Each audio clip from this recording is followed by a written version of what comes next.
queríamos seguir este ciclo de Diálogos R con la charla de hoy, que se sale un poco del formato habitual, porque cuando estábamos buscando quién diera esta charla sobre decolonialidad, surgió la oportunidad de tener con nosotras a la colectiva Las Milpas. Entonces no será una, sino las cinco participantes de esta colectiva, las que van a estar con nosotras hoy, y simplemente les voy a dar ya paso porque hoy la palabra la tienen ellas. Así que bienvenidas y listo, el espacio es vuestro. Muchas gracias, Thais. Bueno, pues agradecemos a Espínola Solidaria por la invitación. Para nosotras las Milpas es una apuesta de vida y estamos muy contentas de encontrarnos con personas que se preguntan por la decolonialidad o la descolonización. Esperamos conversar y compartir nuestras reflexiones y experiencias en torno a ello. Somos una colectiva de reciente formación, aunque ya veníamos de un camino propio de activismos antirracistas y anticoloniales. Está conformada por nosotras 5. Entonces ahora vamos a pasar a la presentación. Brenda Lucía Vascones Cornejo ha realizado estudios de cine y audiovisuales y actualmente cursa el máster de estudios latinoamericanos en la Universidad Complutense de Madrid. Brenda. ¿Qué tal? Encantada de estar aquí compartiendo con todas ustedes. Hemos hecho esta presentación con mucha ilusión. Yo soy Brenda Lucía, nací en Lima y ya llevo casi 6 años viviendo en Madrid, y con las Milpas ya casi un año de recorrido. Además de mi faceta académica, siempre me ha interesado la parte más de base de hacer un cine descolonial, y fue por eso que empecé a ir a las reuniones de Abya Yala, que es una asociación de estudiantes de Abya Yala en la Universidad Complutense. Y allí conocí a Andrea, que es una de las personas que, tejiendo redes, hizo que llegara a las Milpas. Y sin más que decir, pues espero que les guste lo que hemos preparado y que podamos generar un debate bonito. Gracias, Brenda. Marlena Hildenmeister Flores es arqueóloga social, máster en didácticas específicas en el aula, en museos y en espacios naturales. Y actualmente cursa el doctorado de estudios de las mujeres, discursos y prácticas de género en la Universidad de Granada. Marlene. Hola, ¿qué tal? Buenas tardes. También estoy muy contenta de que se abran estos espacios para compartir nuestras reflexiones, muchas de ellas que han surgido además desde nuestras experiencias vividas, ¿no? Yo soy peruana de Lima y vivo hace 17 años en Madrid y bueno, nada, estoy contenta de compartir con ustedes. Gracias, Marlene. Bien, Andrea Belén Paredes, que es la compañera que se incorporará al espacio a las 20 horas, a las 8, por compromisos asumidos previamente. Ella estudia Ciencias Políticas en la Universidad Complutense de Madrid y ya la tendremos con nosotras luego. Bien, Mayra Lucía Sánchez Mora, politóloga, máster en Historia Contemporánea y doctora en Ciencia Política por la Universidad Federal de Río Grande del Sur, Brasil. Mayra. Hola, buenas noches a todas y todos. Pues yo nací en Colombia, soy migrante desde los 17 años, vivo en el Estado español aproximadamente desde hace 11 años y bueno, aparte de estar compartiendo con la colectiva Las Milpas, también hago parte de la colectiva Maquiwarmi, colectivo antirracista, feminista, y nada, también muy contenta de estar hoy aquí compartiendo con ustedes. Y ahora paso a presentar a mi compañera Ana María Patiño Martínez. Ana María es profesional en Planeación y Desarrollo Social por la Institución Universitaria Colegio Mayor de Antioquia, de Colombia, máster en Igualdad en Género en las Ciencias Sociales por la Universidad Complutense de Madrid. Muchas gracias, Mayra. Bueno, pues yo migré hace 15 años a Madrid. Soy disidente sexual y me considero una sujeta en devenir permanente. Bien. Nosotras como Milpas, nuestra juntanza comienza con la búsqueda de espacios propios y comunitarios desde nuestra herida colonial, en donde expresar y subvertir nuestra subalternidad impuesta. El nombre Milpa que todos se preguntarán y todas se preguntarán de dónde viene, deriva del náhuatl milli, que significa parcela sembrada, y pan encima, y hace referencia a un sistema agrícola ancestral maya que genera un pequeño ecosistema en donde todas las plantas sembradas alrededor del maíz se coadyuvan para crecer. Devenimos, hacemos y somos milpa, en tanto que nos compartimos energía vital en un proceso artesanal de siembras y cosechas, en el territorio donde habitamos, transitamos y donde somos conscientes del despojo de nuestras tierras. Bien, para las milpas, cada experiencia constituye un proceso en sí mismo de descolonización. Es decir, vamos a plantear algunos puntos importantes aquí antes de comenzar nuestra charla, o continuar con nuestra charla, porque, bueno, consideramos que son importantes, prioritarios y ejes centrales de nuestro hacer y nuestro devenir. Entonces, decidimos hacer esta charla de forma colectiva. Somos 5 y estamos las 5 aquí. Nuestra apuesta es comunitaria, colectiva, compartida. Es una apuesta de construcción de conocimiento que entendemos que no solo está en la academia. En ese sentido, queremos subvertir la forma individual, solitaria, competitiva y rápida, digamos, de esta persona que siempre se considera la persona experta. Nosotras consideramos que esto es un diálogo de saberes y que desde ahí compartimos nuestro conocimiento. Estamos las 5 y hablamos las 5.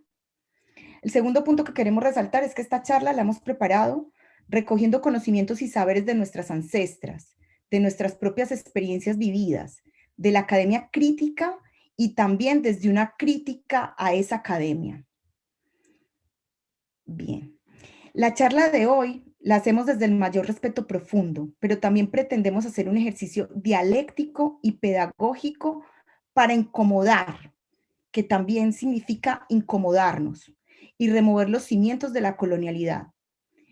Queremos invitar a las personas que estén escuchándonos y que estén hoy aquí, que se permitan dicha incomodidad, que tomen nota de lo que les genera esa sensación de pregunta, de inquietud, de duda, de debate, y que desde ahí podamos cultivar un diálogo que sea nutritivo para todas y todes.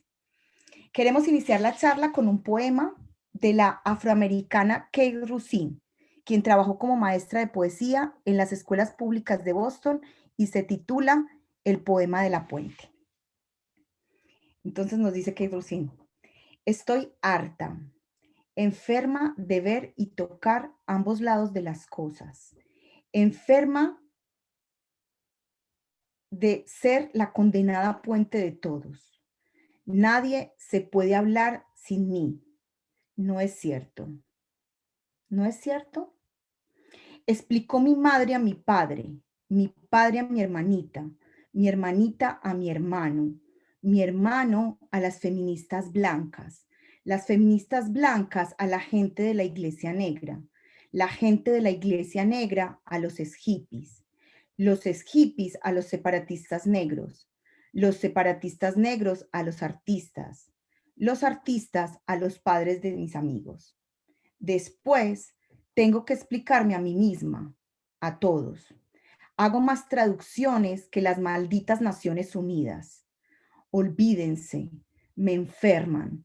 Estoy enferma de llenar sus huecos, enferma de ser su seguro contra el aislamiento de sus autoimpuestas limitaciones, enferma de ser la loca en sus cenas festivas, enferma de ser la rara de sus meriendas del domingo, enferma de ser la única amiga negra de 34 individuos blancos. Encuéntrense otra conexión al resto del mundo. Encuéntrense otra cosa que los legitime. Encuéntrense otra manera de ser políticas y estar a la moda. No seré su puente a su feminidad, su masculinidad, su humanidad. Estoy enferma de recordarles que no se ensimismen tanto por mucho tiempo. Estoy enferma de mediar sus peores calidades de parte de sus mejores. Estoy enferma de recordarles que respiren antes de que se asfixien con sus propias tarugadas. Olvídense, crezcan o ahóguense, evolucionen o muéranse. La puente que tengo que ser es la puente a mi propio poder. Tengo que traducir mis propios temores, mediar mis propias debilidades. Tengo que ser la puente a ningún lado, más que a mi verdadero. Y después seré útil. Bien, después de este poema, entonces pasamos ya al título de nuestra ponencia, que se llama Aproximaciones a la descolonización en tiempos de fuga feroz. Gracias, Mayra.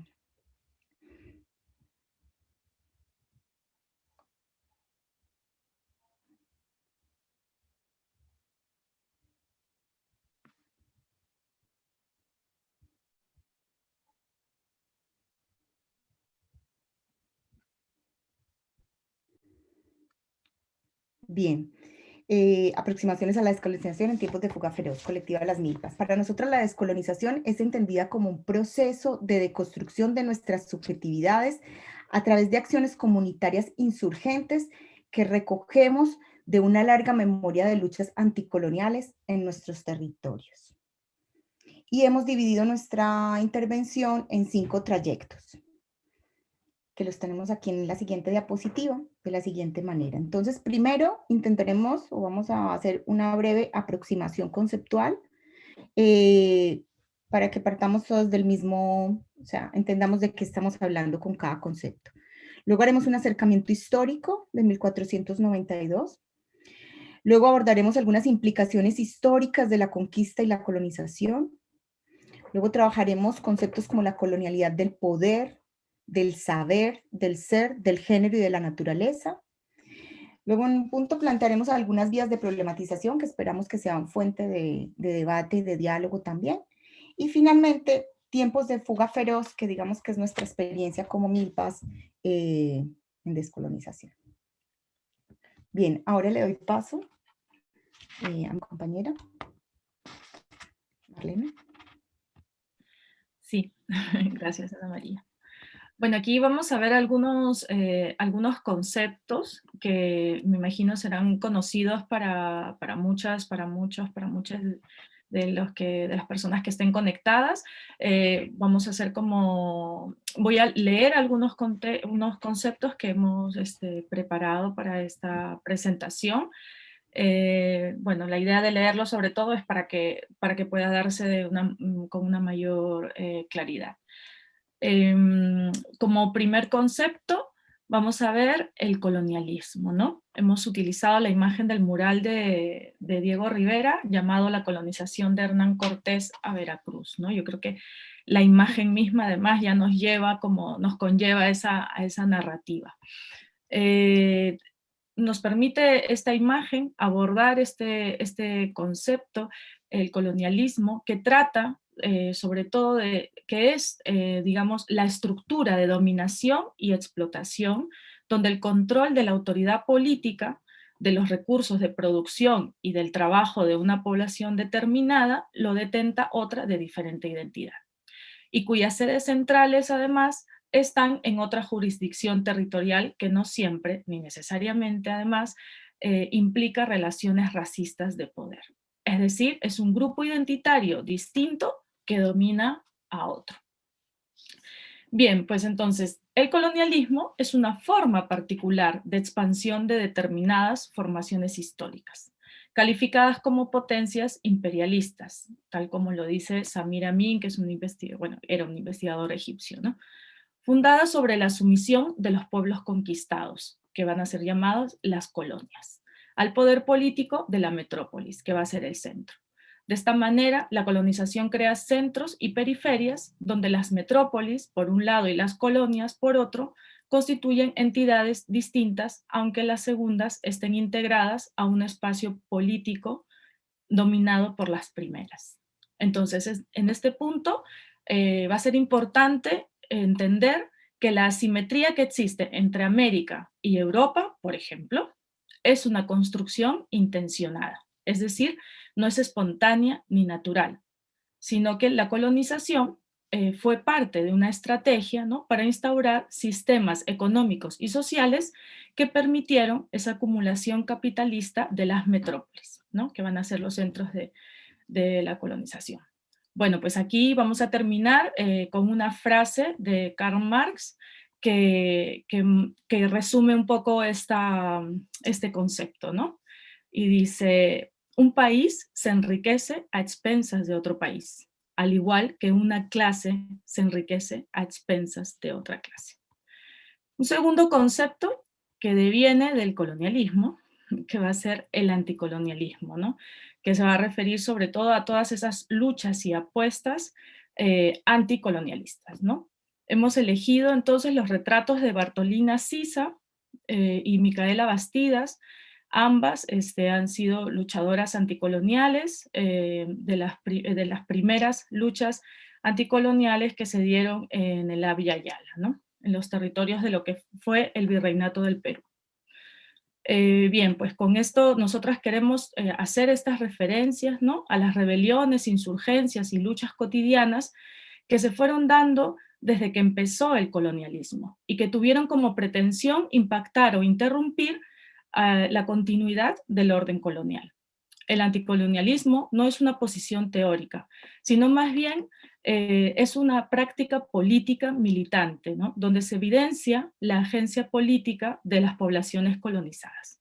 Por lo cual se habla de una larga memoria de resistencia y prácticas de insurgencia que aún hoy en día continúan en la lucha por la soberanía y autodeterminación sobre sus territorios. Queremos mencionar algunas de las rebeliones, sin olvidar otros testimonios de lucha anticolonial a través de la palabra y de la imagen, como son la Nueva Crónica y Buen Gobierno de Felipe Guamán de Ayala, de 1612, los Comentarios Reales del Inca Garcilaso de la Vega, de 1609. Por ejemplo, ¿no? Ambos textos creemos que son un manifiesto político que pone en diálogo la memoria de los tiempos incas y la denuncia de la violencia de la conquista que estaban viviendo, ¿no? Otras resistencias fueron la resistencia de los últimos incas de Vilcabamba, que se dio entre 1537 y 1572, la rebelión de Juan Santos Atahualpa, entre 1742 y 1752, la rebelión de Túpac Amaru y Micaela Bastidas, entre 1780 y 1781, la rebelión de Túpac Katari y Bartolina Sisa, entre 1781 y el 82, que fue la continuación de la rebelión que inició Micaela Bastidas y Túpac Amaru, la insurrección de los comuneros en los Andes venezolanos, en 1781, en lo que era el Reino de Granada, y la revolución haitiana, ¿no?, de 1791 a 1804, que se llevó a cabo por las luchas cimarronas de las personas africanas que fueron secuestradas para ser esclavizadas en los territorios conquistados, ¿no? Esta revolución además dio como resultado la independencia de Haití, la primera independencia que se da en el continente llamado América, ¿no? Acerca del postcolonialismo, y para esto habíamos elegido como imagen la obra de William Adolph Bouguereau, de 1883, llamada La Tierra Madre y su descendencia colonial dependiente. Y bueno, nada, les estábamos contando que esta corriente, ¿no?, surgió en su momento como un marco teórico nuevo para los estudios de la historia colonial, ¿no?, principalmente desde las excolonias inglesas, y cuyo objetivo era comprender el capitalismo colonial de la India y de otras partes del mundo colonizado. Entonces, este movimiento, ¿no?, teórico, esta propuesta teórica va a ser impulsada por intelectuales provenientes de la India, de Palestina y Argelia principalmente en un inicio, y se van a basar sustancialmente en las teorías de la subalternidad. Van a presentar una mirada además alternativa para los estudios del colonialismo británico desde el análisis de la historia desde abajo, es decir, desde lo subalterno, como lo nombra Spivak.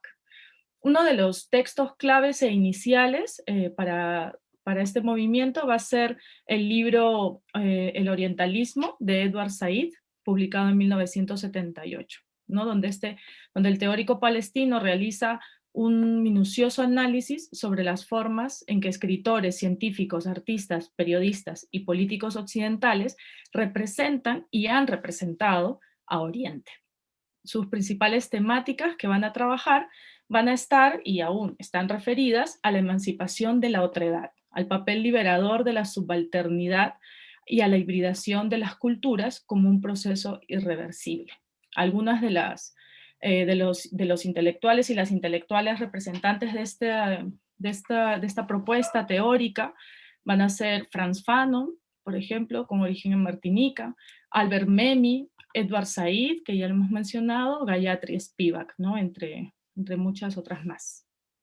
La siguiente imagen que nos va a retratar a lo que se ha venido llamando a partir del año 2000 por el grupo Modernidad Colonialidad, formado en Latinoamérica, va a ser esta fotografía, que me imagino que tal vez es conocida para muchas personas, de un evento que se vivió el 13 de noviembre del 2019, lo que ocurrió en Bolivia, ¿no? Tras las últimas elecciones en octubre que se dieron en este país, donde se le acusó de fraude electoral a la victoria del expresidente Evo Morales, y bueno, en medio del caos que provocó sobre todo una extrema derecha, que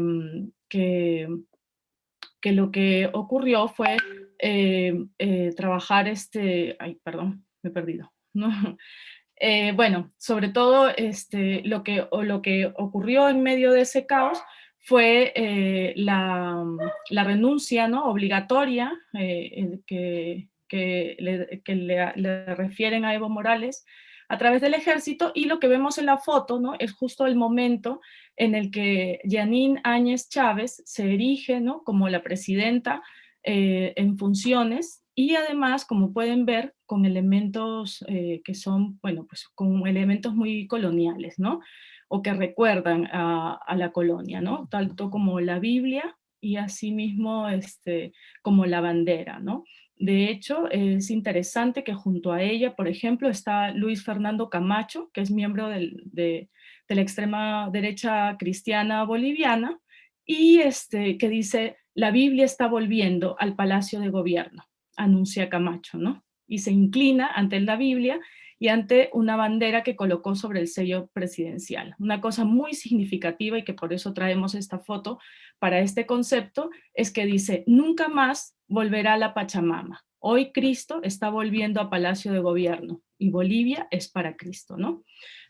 Bueno, pues nada, con esto queremos dar a entender de lo que significa y de lo que se ha hablado en términos de colonialidad, que tiene que ver con al proceso, ¿no? de dominación que no ha concluido. Ese proceso de dominación que habíamos hablado antes en el colonialismo, ¿no? de un país o un grupo identitario que subsume a otro. Aquí de lo que se habla es de un proceso de dominación que no concluye, ¿no? que se inicia con la conquista, pero que permanece vigente, ¿no? que hay una realidad de dominación detrás y una dependencia a escala planetaria y universal, ¿no? Y esto que sobrepasa sobre todo al periodo colonial. A esto se le va a llamar la colonialidad, ¿no? Se refiere además a un patrón de poder que emergió como ese resultado del colonialismo, ¿no? Y además que está cruzado por la invención de la raza, ¿no? Entonces está atravesado por la invención de la raza, y que luego además vamos a ver todas las connotaciones que tiene esto, ¿no? La colonización configuró, ¿no? podemos decir, que nuevas identidades sociales que van a trascender a la administración colonial: indios, negros, aceitunados, amarillos, blancos, mestizos, y las geoculturas del colonialismo, ¿no? América, África, Lejano Oriente, Cercano Oriente, Occidente y Europa. Entonces estas relaciones intersubjetivas correspondientes van a ser las cuales se van a fundir en esta experiencia del colonialismo y de la colonialidad, que van a ser sujetas a las necesidades del capitalismo, ¿no? Van a configurar todo esto, bueno, un nuevo universo de relaciones intersubjetivas. La siguiente imagen que tenemos es esta figura muy famosa del artista Joaquín Torres García, la América invertida, ¿no? Y retrata un poco lo que los y las intelectuales del llamado giro decolonial o descolonial quieren expresar, ¿no? Que es un cambio de dirección en la comprensión de la modernidad, ¿no? Lo que la descolonialidad es otra vez una propuesta también teórica, y no solamente teórica, sino también práctica, ¿no? es una propuesta política y un proceso de lucha contra esa matriz colonial que quiere trascender las esferas del saber y del ser, ¿no? Teniendo claro estas condiciones de subalternación, marginalización, discriminación e invisibilización de los sujetos sociales bajo esta matriz colonial, ¿no? Entonces se hace necesario plantear un quiebre a estas estructuras coloniales del poder para poder conciliar otras formas de convivencia dentro de nuestras sociedades que ahora mismo son multiculturales, ¿no? Por eso se habla de la decolonialidad o descolonialidad como una forma crítica que hace al eurocentrismo, ¿no? Y en especial a esta colonialidad del poder, del ser, del saber, del género y de la naturaleza que hablaremos más adelante, ¿no? Es también una vertiente académica, como había dicho, ¿no? Que surge tras los estudios postcoloniales, y los intelectuales sobre todo, y las intelectuales de este giro decolonial van a provenir de Abya Yala, hoy llamado también Latinoamérica, ¿no? Y sobre todo van a estar afincados en universidades de Estados Unidos. Muy bien, aquí el postulado, bueno, para que nos quede un poco claro, el postulado es que hay una lectura, ¿no?, de imbricación entre el capitalismo y el colonialismo, ¿no?, para poder, que es, digamos, que parte desde ahí. Otra de las imágenes que hemos traído aquí para hablar de descolonización, que tiene que ver también con una propuesta personal, política, colectiva, ¿no? Que traemos desde nuestra colectiva. Es por eso que hemos puesto las imágenes de una arpillera bordada y luego, bueno, la siguiente imagen que tiene que ver con nuestro calendario Pacha, que lo explicaremos mucho más adelante, que tiene que ver con nuestro proyecto artístico, ¿no? y de creación descolonial. Y por último, ¿no?, está el gráfico de la resistencia zapatista, ¿no?, en Chiapas. Entonces, si bien es cierto que la descolonización está vinculado a los procesos políticos de independencia que se da de las administraciones coloniales en los países colonizados, nosotras creemos que la descolonización es también un proceso de largo aliento, y que si bien se dieron estas independencias, podemos ver y podemos vivir, ¿no?, que se sigue viendo este orden colonial, ¿no?, de poder, que sigue siendo el mismo, tal y como lo hemos explicado en los conceptos de colonialidad, ¿no? Por eso queremos resaltar el hecho de la descolonización como una práctica política cotidiana, insertada en nuestros procesos personales colectivizados de descolonización, ¿no?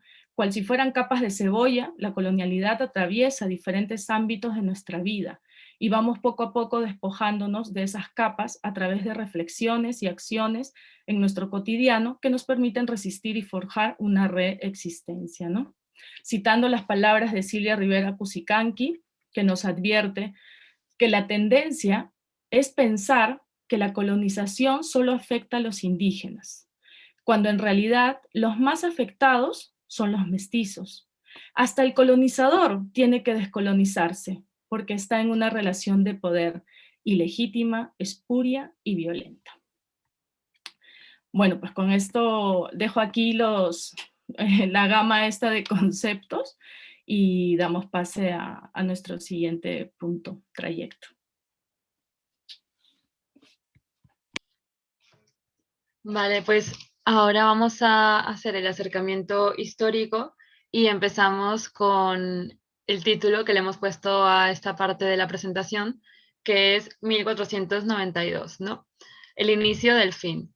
Y queríamos señalar este año, precisamente como ya hemos dicho al principio, para incomodarnos, para preguntarnos qué significa, ¿no?, esta fecha que en el Reino de España se sigue celebrando cada 12 de octubre, ¿no? Entonces, cuando hablamos de 1492, si puedes regresar todavía a la anterior diapositiva, por favor. nos resuena el descubrimiento de América, ¿no? Lo primero, como lo hemos aprendido en el colegio, muchas personas mestizas también. Y esto ya ha sido cuestionado y aquí queremos resaltar que, por ejemplo, el nombre América recién se empieza a divulgar un siglo después de la llegada a las Indias, que era como se le denominaba antes, a raíz de la ilustración de un mapa. Entonces, claro, descubrimiento de América porque es el descubrimiento de algo que las personas que llegaron inventaron, porque ya realmente esos territorios estaban ocupados por civilizaciones, por personas, por otras culturas que no necesitaban ser descubiertas, como bien sabemos.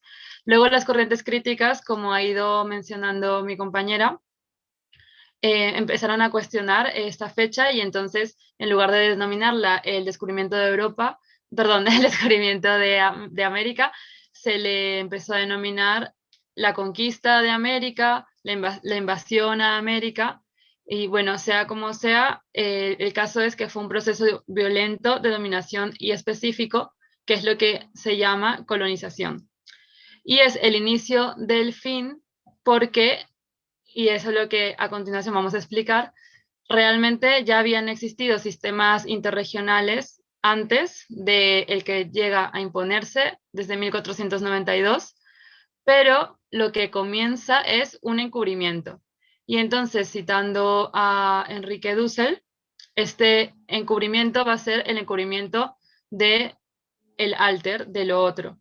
Entonces, si pasamos a la siguiente diapositiva, vamos a profundizar un poco más, pero solo un poco, porque este tema es muy amplio y vamos a dar unas pinceladas para poder situarnos en toda esta corriente de lo que es la descolonización, ¿no?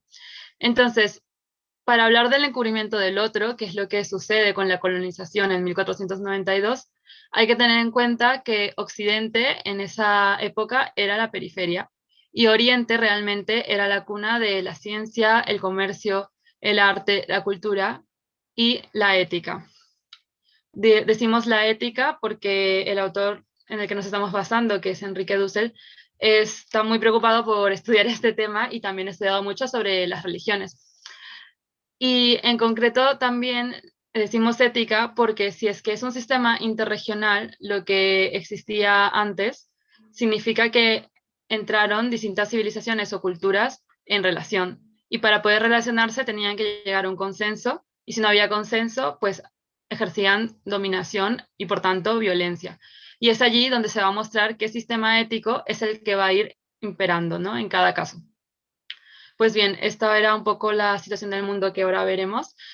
Y el segundo punto del encubrimiento del otro es que había en Occidente oscurantismo, porque sabemos que venimos de una etapa en la que se ha denominado como la Edad Media, ¿no? Entonces, en Occidente estaba habiendo también bastantes avances científicos, pero así como en estas otras civilizaciones, desde milenios ya existían también estos avances científicos.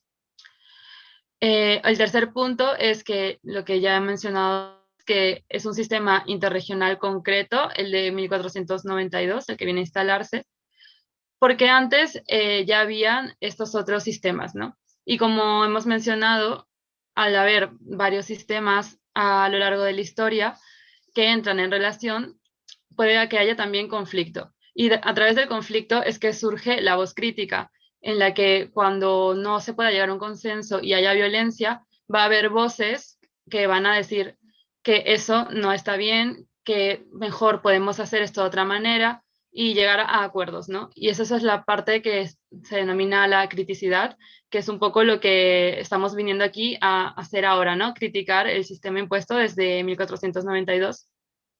Y el problema es que este encubrimiento del otro lo que trae consigo, además de la criticidad, porque al ser un nuevo sistema que entra en relación con los que ya existían, puede ser criticado y tenemos derecho a criticarlo, lo que va a suceder es que va a ser muy difícil criticarlo porque, como acaba de mencionar Marlene, lo que sucede es que nosotros mismos también somos colonizados, porque este mito del encubrimiento del otro se convierte en el mito universal. Y es así como se cree entonces y se enseña en los colegios muchas veces que Occidente nunca fue la periferia, sino que Occidente fue la cuna de la civilización y fue el centro. Cosa que es verdad de que fue el centro, la metrópolis, desde 1492, pero antes no. Entonces, este problema es lo que queremos resaltar, que se impone y que es un mito, y al ser un mito tiene esta parte de falaz y que por tanto invisibiliza a los otros. Y lo peor de todo es que va a invisibilizar, va a encubrir al otro, que es a quien necesita para explotar. Entonces aquí vamos al punto 4, que esto es lo que se va a denominar modernidad. El mito de la modernidad occidental va a ser el mito del encubrimiento del otro. Entonces hay estas dos vertientes para entender este mito. Está la parte del eurocentrismo, que es muchas veces en la que crecemos sin darnos cuenta, creyéndonos que es mejor, por ejemplo, migrar a Europa porque estudiar en Europa te va a dar un mejor título, creyendo que la política en Europa de la democracia es seria, mientras que la política en América Latina son populismos. Por ejemplo, ¿no? Distintas, o sea, por poner ejemplos prácticos, ¿no? Del día a día, distintas razones que nos van a llevar a situar al sujeto occidental, a la cultura occidental, blanca, europea, ahora quizá estadounidense, podemos decir, como el modelo a seguir. Sin embargo, está esta voz crítica, que es la del sistema mundo. Entonces, lo que realmente sucede en 1492, que viene a teorizar Dussel y muchas otras personas, es que lo que se instaura es otro sistema interregional, como cualquier otro, pero este que llamamos colonización es específicamente violento porque va a encubrir a toda una parte del mundo que van a ser los sures globales. Y de ahí que sea un sistema mundo, porque para que el desarrollo de Occidente sea desarrollo, necesita del subdesarrollo del resto del mundo. Pero esto no lo puede mostrar, porque si lo muestra, se va a notar esta naturaleza violenta de la colonización. Entonces le conviene mostrarse con el mito del eurocentrismo. Sin embargo, la voz crítica está ahí diciéndonos que lo que realmente está sucediendo históricamente es el sistema mundo. Y así vamos a ir a la siguiente diapositiva, que es un mapa para situarnos lo que estábamos, los 4 puntos que acabamos de ver, ¿no? Entonces, en este mapa vemos, hay muchos numeritos, que son todas las ciudades que fueron metrópolis antes de 1492. Y como vemos arriba, a la izquierda, está la península ibérica, está Italia, está Reino Unido un poquito más arriba.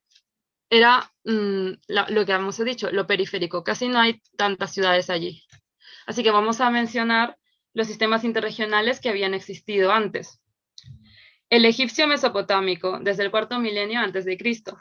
El indoeuropeo, desde 20 siglos antes de Cristo. El asiático afromediterráneo, desde el siglo IV después de Cristo. Y ya ahora tenemos el sistema mundo, ¿no? Desde 1492 después de Cristo. Así que con esto simplemente destacar que lo que empieza en 1492 es que cuando se llega a conquistar, se desarrolla un ego conquiro que como se ve que es capaz, que puede violentar al otro y saquear y luego utilizarlo para su propio beneficio, ya es dueño del mundo, porque si es capaz de hacerle eso a otra persona, es capaz de reproducirlo donde sea con tal de beneficiarse. Entonces, este ego conquiro es el que inicia en 1492 y van a ser unas connotaciones específicas de este sistema interregional que nuestra compañera Mayra nos va a contar. Gracias, Brenda. Entonces, en la siguiente diapositiva,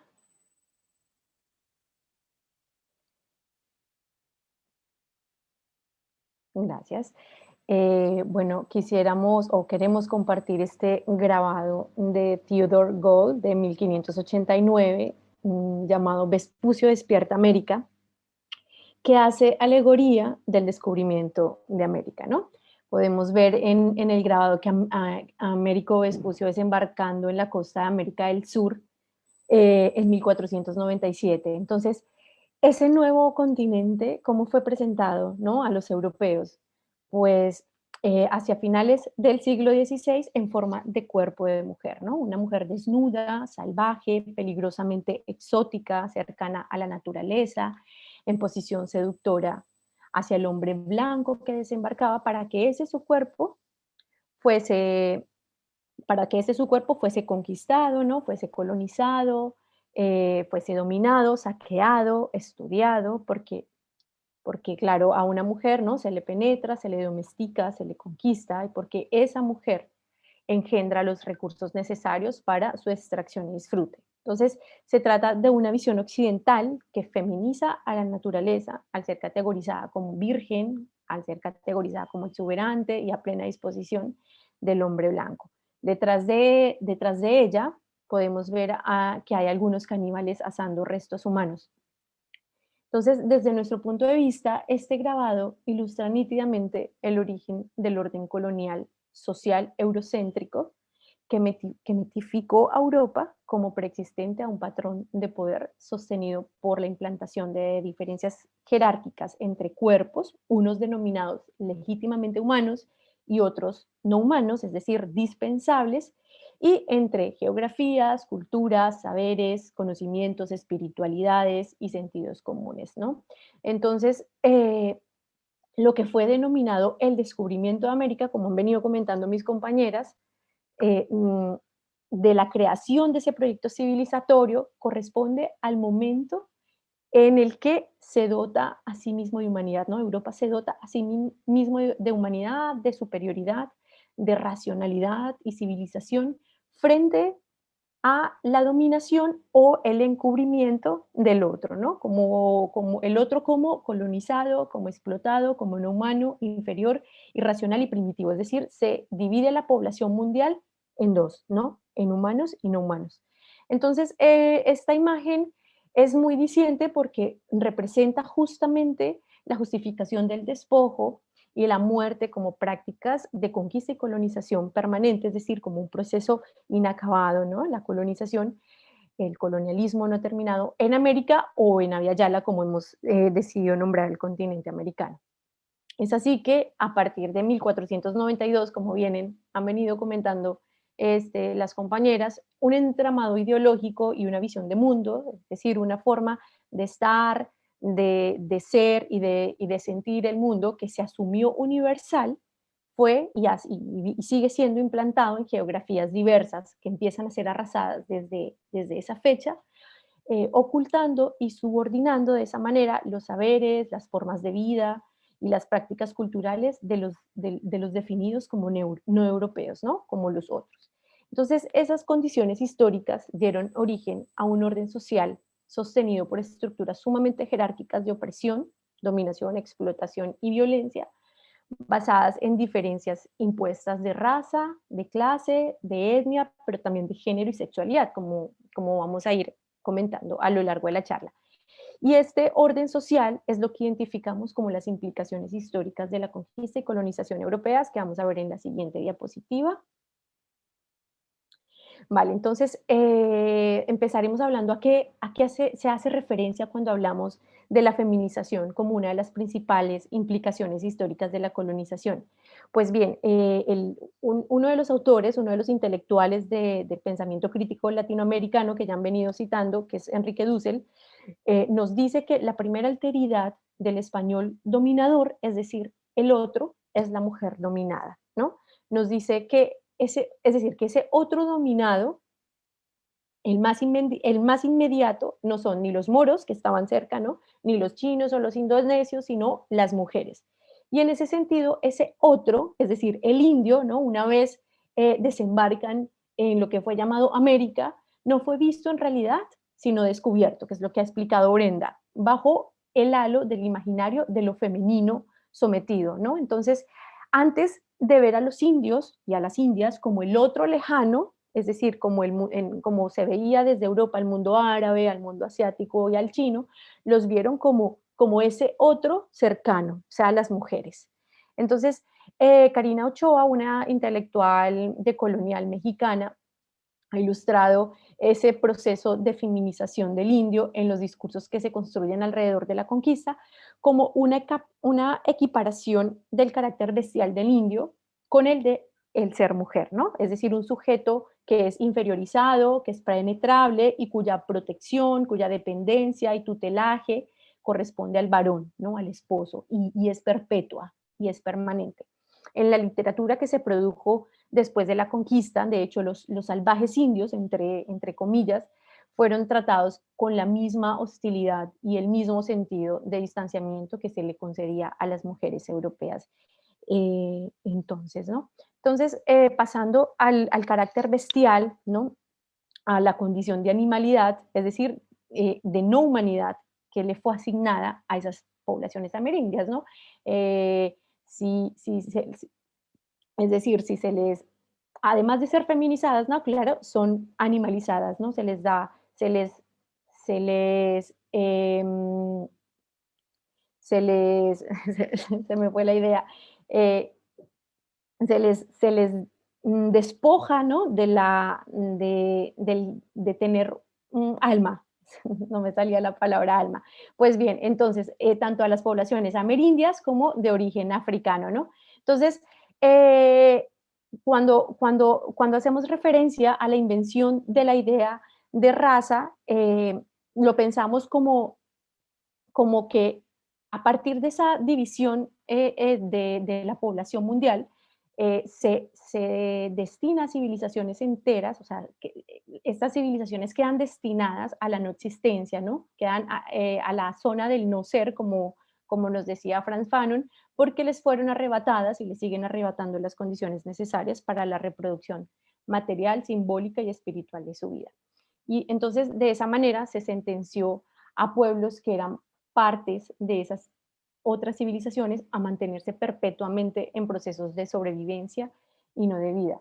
Y aquí nos detendremos un poco a ver en qué consiste ese sistema de clasificación de la población mundial por raza y en dónde viene a echar o va a echar sus raíces, ¿no?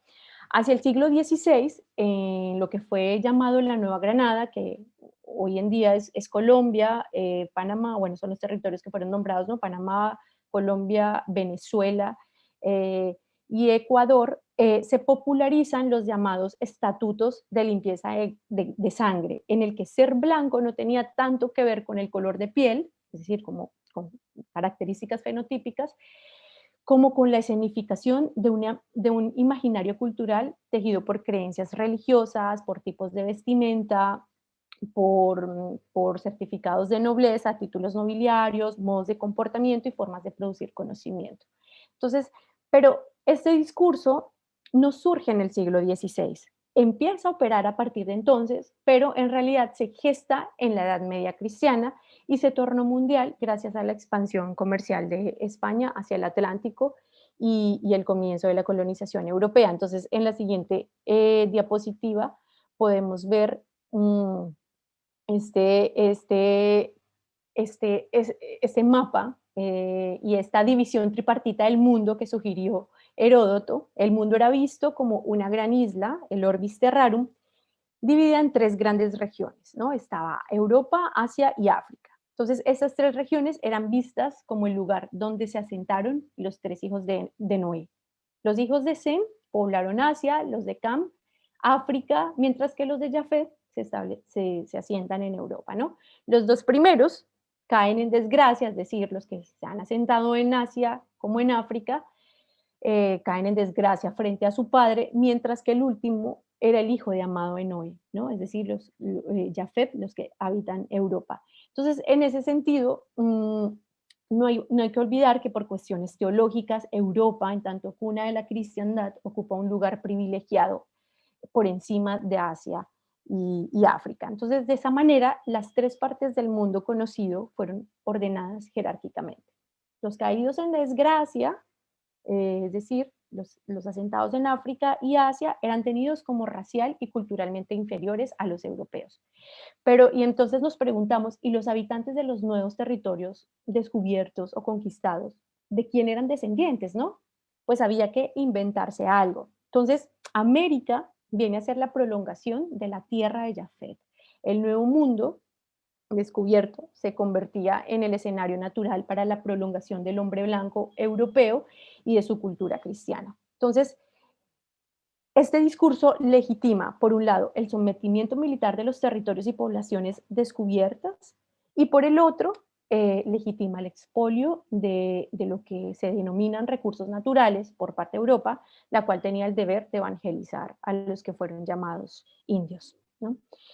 A continuación vamos a ver una serie de imágenes que son sensibles y que queremos traer con mucho respeto, porque la idea no es seguir alimentando la exotización del dolor y el sufrimiento, y porque no queremos tampoco seguir exponiendo estos cuerpos, ¿no? Porque son los que siempre han tenido que estar expuestos, ¿no? Pero queremos traerlos también como modo de denuncia también para ilustrar un poco o bastante gráficamente, ¿no? Cómo el colonialismo de entonces, pues se sigue reproduciendo a día de hoy. Entonces, estos son los llamados zoológicos humanos, que empiezan a nombrarse así a finales del siglo pasado, pero en sus inicios, hacia 1870, se les llama exposiciones etnológicas o ciudades de negros, ¿no?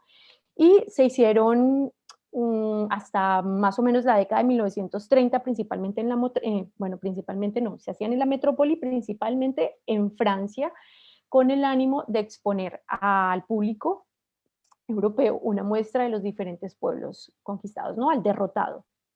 Entonces, vemos en estas imágenes, ¿no? Pues una exotización, una bestialización de los cuerpos negros y de los cuerpos que fueron llamados indios o indígenas. Bien, entonces ahora pasamos a un poco a hablar como Marlene, la compañera Marlene, a hablar un poco de cómo esa colonialidad pues permanece intacta hasta nuestros días. Gracias, gracias Mayra. Bien, pues hemos traído estas imágenes para un poco seguir con esto de lo que veníamos hablando y de lo que ha hablado también Mayra, de esta lógica de deshumanización, ¿no? Y de estas imágenes nos traen esa lógica de deshumanización, a la vez que también nos habla del racismo que existe en España, ¿no? Y que, como nos dice Ramón Grossfogel, ¿no?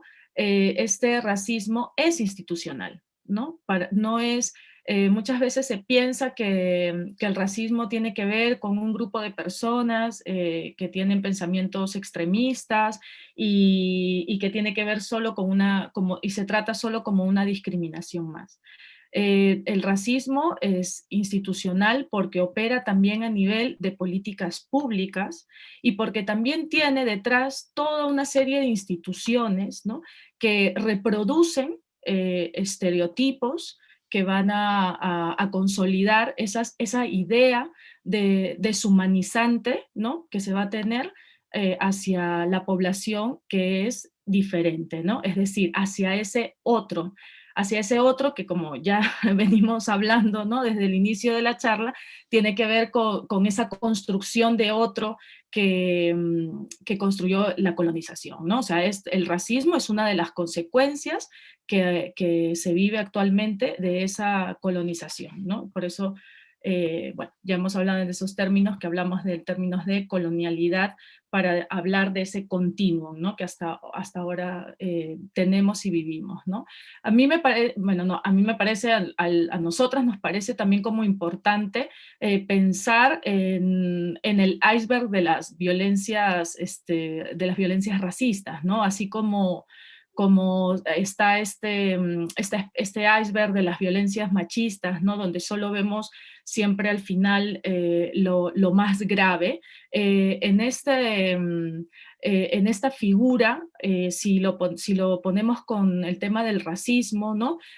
Vamos a ver siempre la parte más extrema, ¿no? O sea, nos conduele cuando vemos tal vez en la televisión los insultos o las golpizas, que ahora se ven incluso con más frecuencia a través de las denuncias de las redes, sobre todo, lo que ocurre en los metros, por ejemplo, de Madrid o Barcelona, ¿no? Por mencionar casos más recientes. Y podemos, claro, vemos eso, ¿no? Y pensamos que son un grupo solo de personas, pero no, el racismo subyace también en las políticas, por ejemplo, de extranjería, ¿no? Donde una ley de extranjería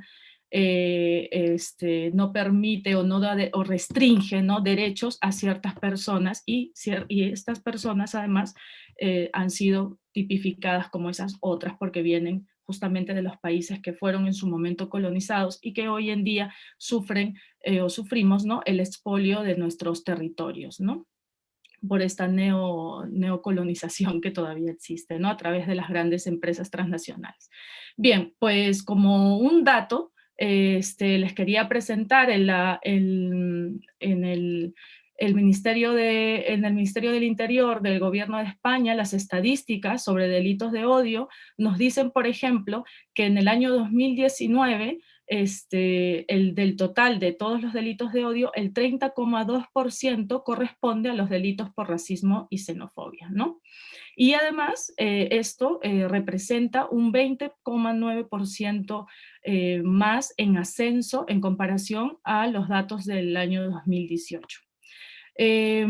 Por otro lado, como les hablaba de esta especie de la violencia que está más visible y de lo que está invisible y que se nos puede colar incluso a muchas personas, inclusive personas que pueden autodenominarse que no son racistas, vamos a poner un vídeo, no sé si le pueden dar link al vídeo que está allí, para que pensemos un poco en este discurso que se dio en un momento dado, creo que fue el año pasado.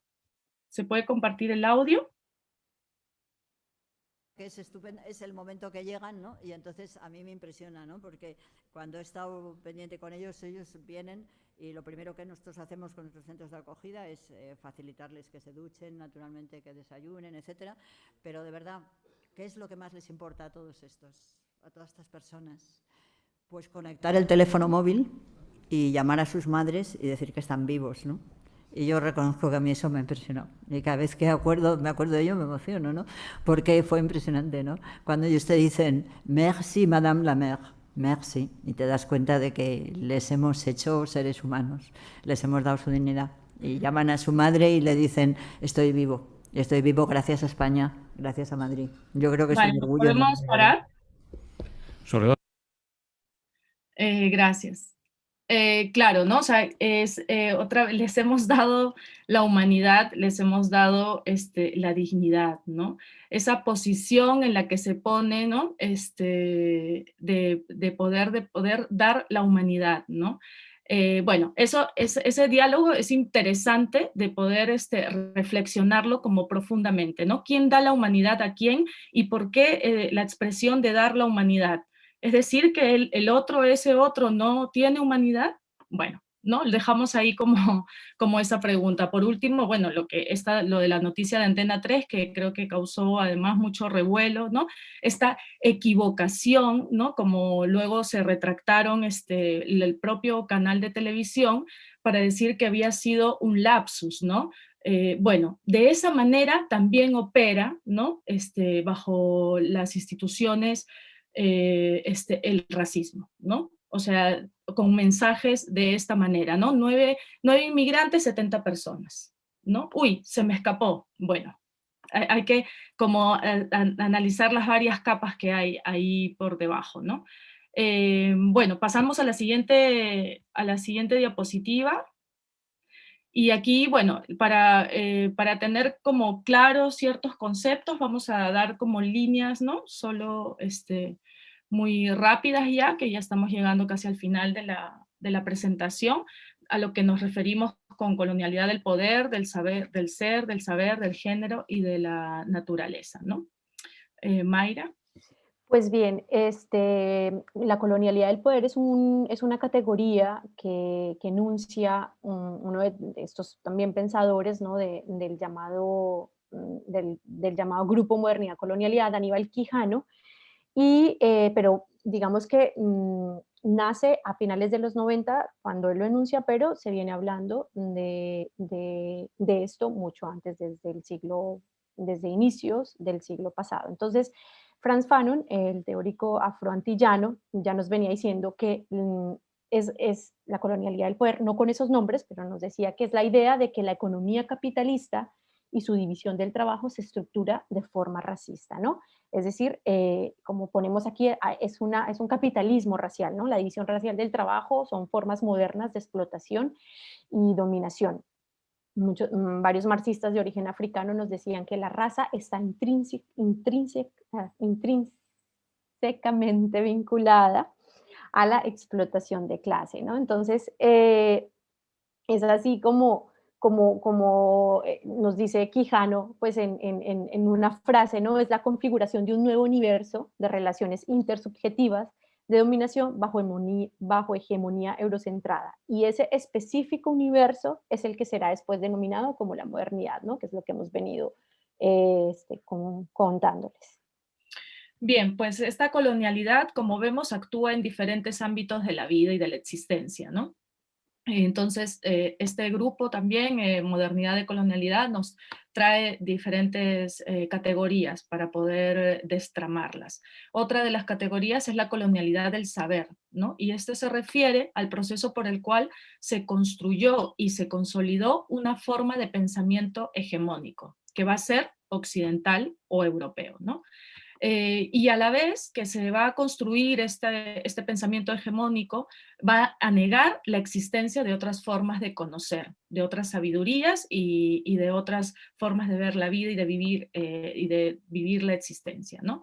Se va a referir entonces este término de la colonialidad del saber a las diferentes prácticas que silenciaron y erradicaron el conocimiento no occidental a través del exterminio, no solo físico y también físico, de quienes producían estos saberes, ¿no? Ahí hay grandes ejemplos, como por ejemplo la desaparición de los Quipucamayocs o amautas y amautas incas, ¿no? Del periodo incaico con la colonización española en el territorio de lo que hoy llamamos Perú, Bolivia y Ecuador. El paradigma de pensamiento hegemónico va a ser entonces occidental, científico, racional, individual y patriarcal. Bien, la colonialidad del ser, entonces, se viene a definir como un concepto que surge para dar cuenta de los efectos de la colonialidad en la experiencia vivida de los otros que han sido subalternizados y racializados, ¿no? Entonces, es la normalización de la violencia y la muerte, ¿no? Como lo enuncia Fanon, de los cuerpos colonizados, al ser realidades a las que las personas colonizadas se enfrentan diariamente, producto de su derrota, de su inferioridad, de su racialización y de su imposición de género, como veremos más adelante. Entonces se trata de un escepticismo misantrópico, no estar como pensando perpetuamente teniendo esa sospecha de humanidad, ¿no? ¿Somos humanos o no lo somos, no? Bien, y otra de estas categorías va a ser la colonialidad de la naturaleza. Si se dan cuenta, todo esto gira en torno a a la visión que tenemos, ¿no? de todas estas dimensiones de la vida, de la existencia. La colonialidad de la naturaleza va a estar sobre todo vinculado a esta forma en la que se va a representar a este nuevo continente, ¿no? Bueno, llamado así, el nuevo continente, ¿no? Esta forma de occidental de representación de la naturaleza como recurso, y como recurso además inacabable, como recurso inagotable, como una fuente de recursos inagotables, que ya lo hemos visto, por ejemplo, en el grabado que explicó Mayra, ¿no? Bueno, esta es la idea que además subyace detrás de todo el extractivismo, ¿no? Que vivimos hoy en día como una nueva colonización, ¿no? Va a ser el mito, se va a referir sobre todo a ese mito de la naturaleza americana, ¿no? Como ese espacio colonizable. Vale, y finalmente la colonialidad del género es una categoría que surge además como dentro de ese mismo pensamiento crítico, pero también como una crítica al mismo, ¿no? Y se trata de que hay, o sea, que, digamos, pone sobre la mesa el debate de la existencia o no del patriarcado antes de la colonización en Abya y en África, ¿no? Entonces, lo que nos vienen a decir las teóricas, en su mayoría mujeres, es que las teorizaciones alrededor de la colonialidad del poder plantean serias limitaciones para comprender el lugar que ocupan el género y la sexualidad en la configuración de las estructuras de dominación, dado que la raza aparece a menudo o casi siempre, ¿no?, como categoría central. Entonces ellas lo que vienen es a imprimir la categoría del género, ¿no? Y es ahí donde nace justamente el feminismo descolonial, que viene a reabrir ese debate en América Latina justamente sobre la existencia o no del patriarcado y la clasificación social de género en Abya Yala antes de la conquista y colonización europea. Es decir, la crítica central es que lo que vienen a debatir estas teóricas es que antes de la colonización no existían las clasificaciones de género tal y como las conocemos hoy en día. Entonces, bueno, como para ir cerrando ya esta parte, le vamos a dar el paso a nuestra compañera Ana María, que va a plantear algunas vías de problematización. Gracias, Mayra.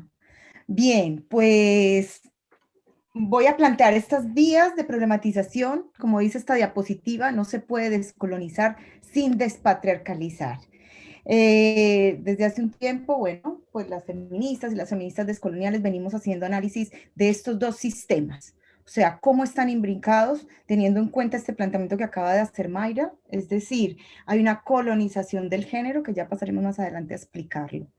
Estos dos núcleos, es decir, como sistemas, es decir, la colonialidad y el patriarcado, son dos núcleos que forman parte de las reflexiones en la actualidad y de debate de los feminismos no hegemónicos.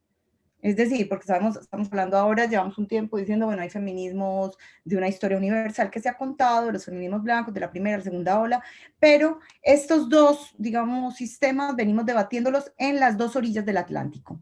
Es decir, tanto en Abya Yala, ya lo han dicho mis compañeras, como aquí las feministas decoloniales en Europa o en Estados Unidos o en otros lugares. Es decir, partimos de este debate de estos dos núcleos como feministas no hegemónicas en las dos orillas del Atlántico. Estos dos núcleos plantean una crítica profunda al rol que muchos estados, organismos internacionales y ONGs de cooperación al desarrollo han tenido en los llamados países del sur.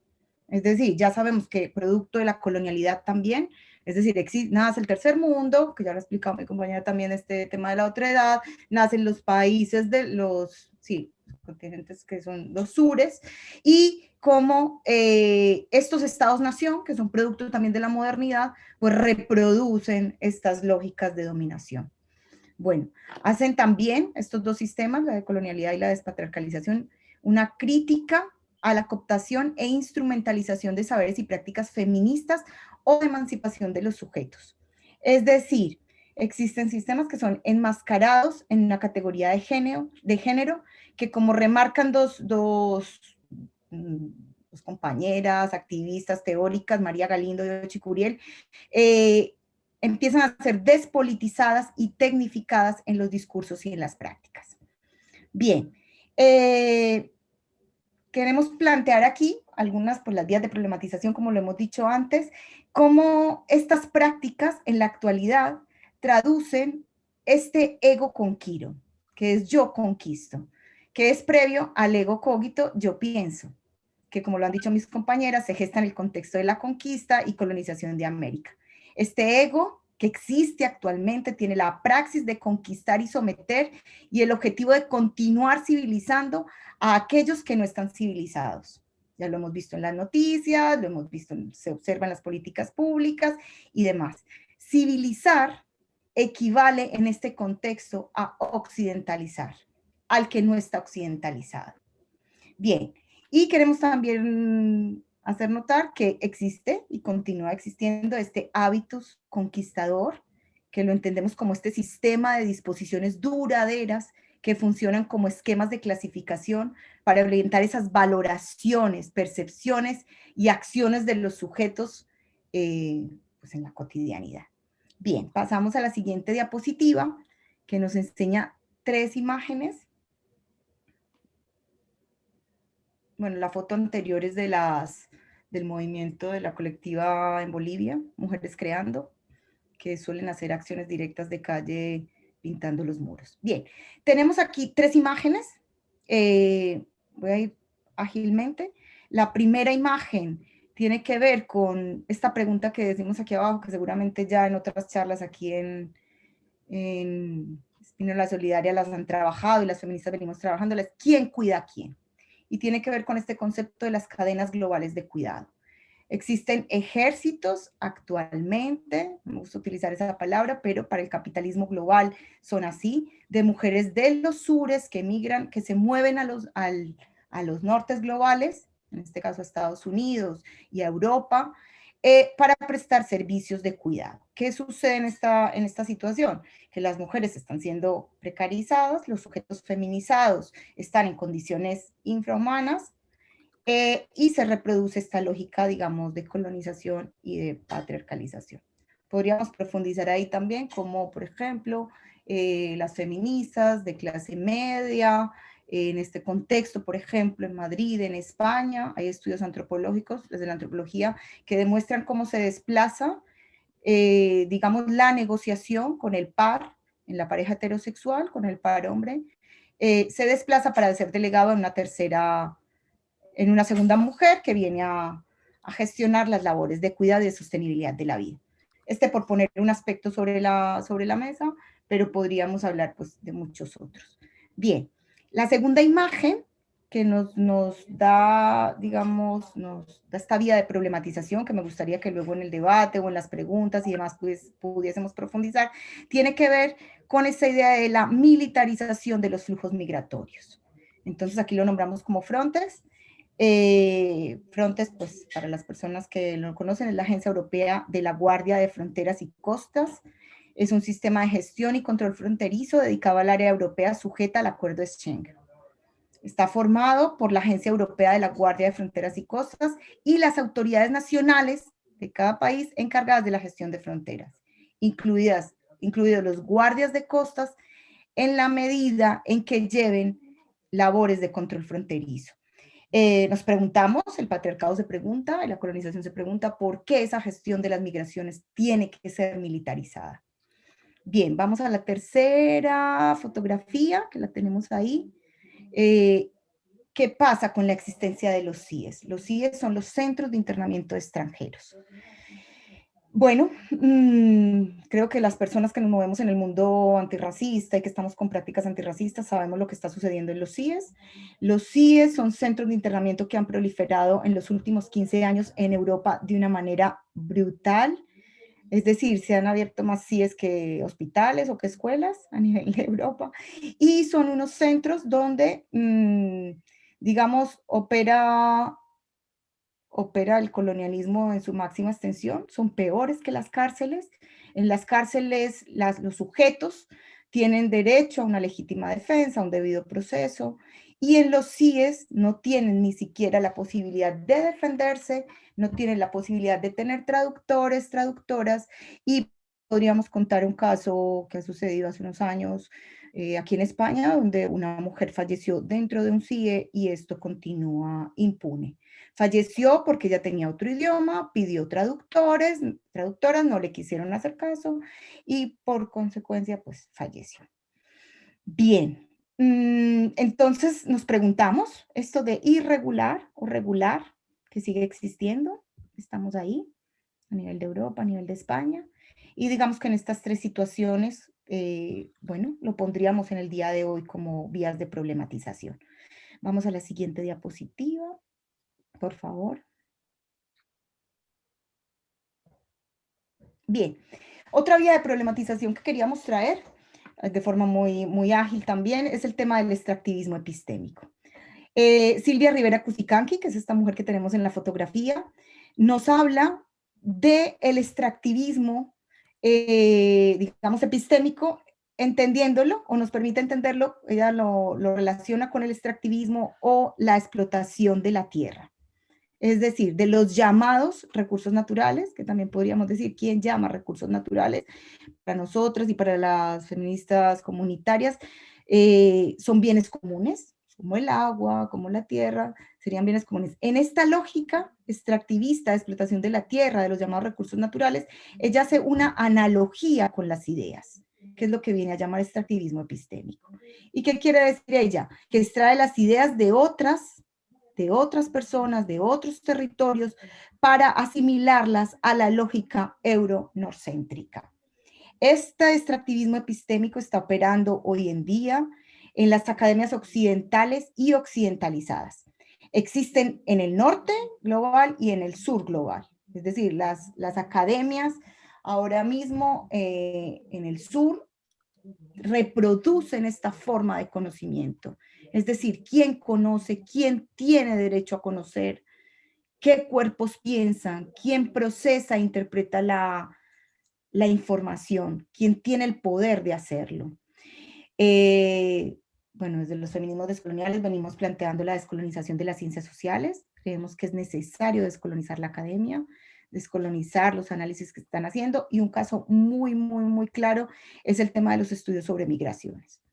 En primera persona, bueno, quienes estén en ciencias sociales saben que en España hay un gran interés por estudiar las migraciones, y volvemos a la pregunta, es decir, para entender este extractivismo epistémico, ¿quién investiga a quién y por qué?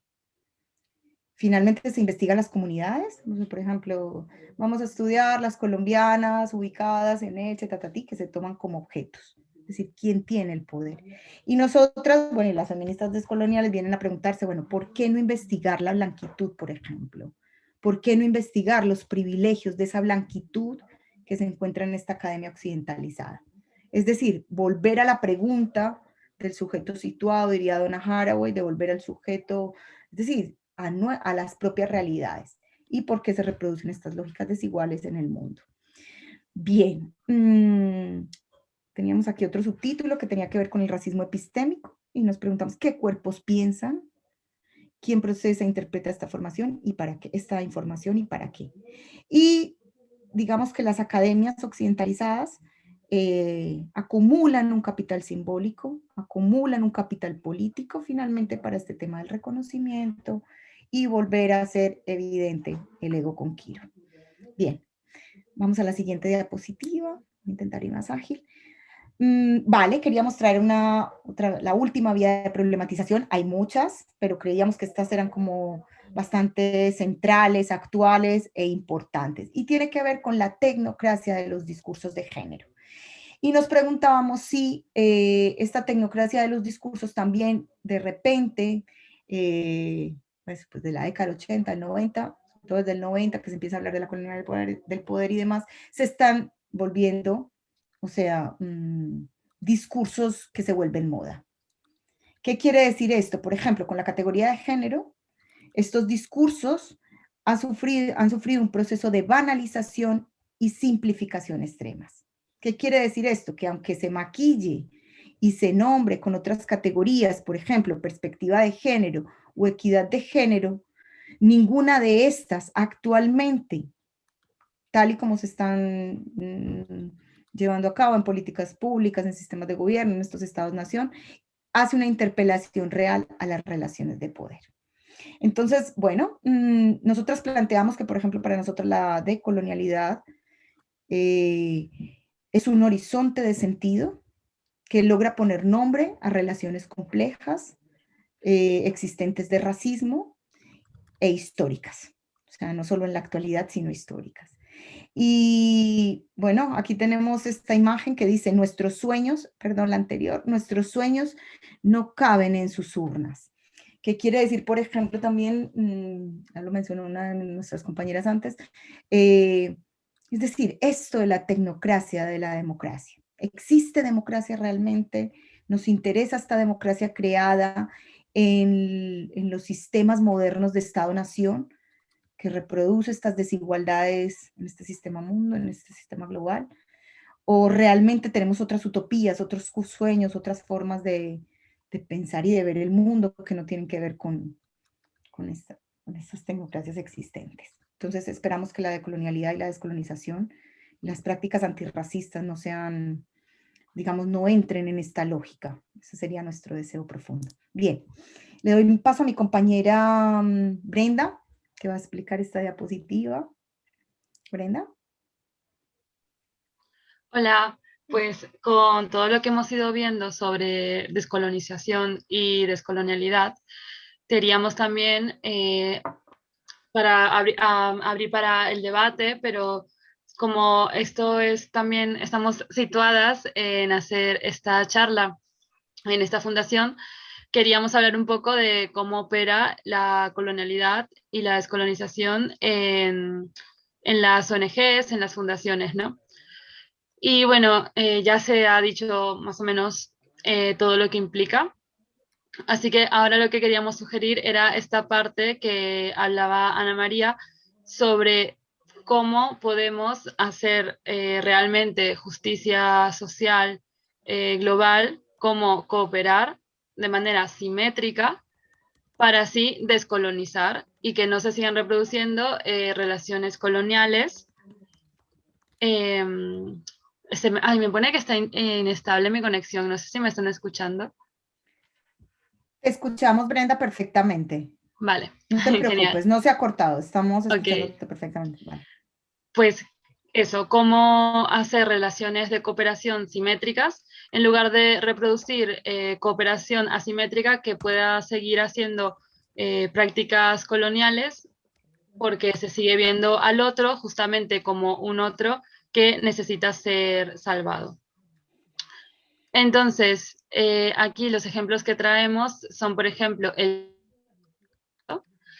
que como se sabe, para que personas migrantes puedan tener su arraigo social, tienen que estar empadronados y empadronarse no supone ningún riesgo a ninguna persona española nacional, no hay multas, no supone ningún riesgo. Entonces, por ejemplo, esa es una manera de, justamente por todo el saqueo histórico que hay, de repartir mejor los bienes comunes de los que hablaba Ana María y dejar de ver las fronteras como muros, cuando en realidad las fronteras se pueden ver como membranas, y entonces entender que si alguien migra, no es porque un territorio le pertenecía y no puede desarrollarse en ese territorio, entonces tiene que migrar a otro, sino que el mundo es de todos en realidad, y ya desde 1492 fue repartido de manera injusta a nivel global, como hemos comentado, reproduciendo prácticas coloniales, y entonces hay prácticas como tan sencillas como empadronar a alguien sin papeles en tu casa, que puede ayudar a repartir esta justicia social a nivel global. Después, otra cosa que sale también en relación a lo que ya hemos hablado antes es la campaña de Sí es No, que también desde el ámbito antirracista se denuncia como centros internacionales de exclusión, porque eso es lo que hacen, ¿no? Básicamente siguen segregando por razas y por nacionalidades y entonces la manera en que se podría cooperar aquí es asistiendo a las asambleas de Sí es No, yendo a las manifestaciones y todas estas cosas, ¿no? Donde son las propias personas que han sido injustamente internadas allí, que dicen qué es lo que se quiere hacer. Y luego, otra manera que queríamos sugerir es, por ejemplo, distintas, ya serían dentro del sistema judicial, que sería pues una descolonización dentro de lo que conocemos como los estados-nación, que también podemos cuestionarlos, ¿no? Pero una descolonización dentro sería entrar en ese sistema judicial y en concreto se nos ocurría esta ley trans que se ha empezado a pedir este año y poníamos en la foto que está aquí abajo a María, que sale María Dantas, que es una de las pocas voceras que hay dentro del Parlamento que defiende la regularización ya. Y entonces hay esta interseccionalidad, que también en la siguiente charla podremos hablar al respecto, en que además de defender los derechos de las personas migrantes, también defiende los derechos de las personas trans. Por lo tanto, a la hora de que se arme una ley trans, ella, y bueno, no ella, no todos los colectivos antirracistas, distintos movimientos sociales van a pedir que si esa ley sale, tiene que ser una ley también con esa mirada interseccional que incluya a personas migrantes sin papeles, que son muchas veces por las prácticas coloniales quienes terminan ejerciendo estas profesiones, ¿no? Y pues para concluir ya todo este compendio más teórico y pasar a nuestra experiencia descolonizadora de creación comunitaria, pues queríamos dejar esta conclusión sobre la cooperación, que la base tiene que ser los derechos sociales, ¿no? Como hemos dicho.